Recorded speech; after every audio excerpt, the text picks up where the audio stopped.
রেলের রহস্যময় ধাক্কায় মৃত্যু হলো এক ব্যক্তির। মৃত ব্যক্তির বয়স আনুমানিক 55 বছর। ঘটনা কুমারঘাটের পাবিয়াছড়া এলাকায়।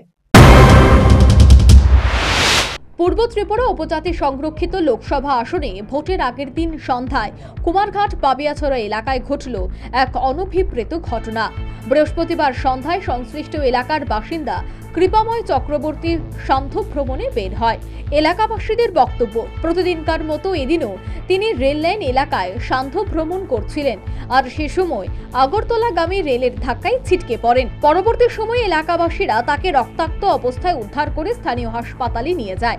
অবস্থা আশঙ্কাজনক দেখে তাকে সাথে সাথে কৈলাসহরস্থিত ঊনকোটি জেলা হাসপাতালে রেফার করে চিকিৎসকরা। রেলের ধাক্কায় রক্তাক্ত কৃপাময় চক্রবর্তীর অবস্থা এতটাই গুরুতর ছিল যে ঊনকোটি জেলা হাসপাতাল থেকে সাথে সাথেই তাকে উন্নত চিকিৎসার লক্ষ্যে আগরতলা জেবি হাসপাতালে স্থানান্তরিত করা হয়। কিন্তু চিকিৎসকদের সমস্ত চেষ্টা ব্যর্থ করে দিয়ে শুক্রবার সকালে গুরুতর আহত কৃপাময় চক্রবর্তী মৃত্যুর কোলে ঢলে পড়ে। ওই কালকে 25 তারিখ রেল লাইনের কেন রোড আছে না, কেন রোড রেল লাইনে মানে গাড়ি রেলে ধাক্কা দিছে। আর এখানে আমরা গিয়া পাইছিলাম, ফায়ার সার্ভিস এখান থেকে কুমারঘাট হয়ে গেছে।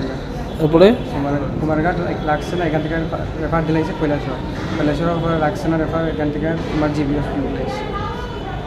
জিবি টানার পর জিবি তো তারা কইছে কিনা টেস্ট করলে কিনা কিনা ব্লাড টেস্ট একটু টেস্ট সিরিয়াস একটু সিরিয়াস হয়েছে। আমার থেকে তোমার কিটা কিটা সব লেখাইছে, মানে কীরকম কিটা হয়েছে সব লেখাই সাইন টাইন লইয়া, তারপরে তো তোমার ব্যান্ডেজ করিয়া ওয়াশ করে ব্যান্ডেজ করিয়া তোমার ওই ব্যান্ডেজ দিয়েছে। মারা গেছে কবে? মারা গেছে সকাল 6টা।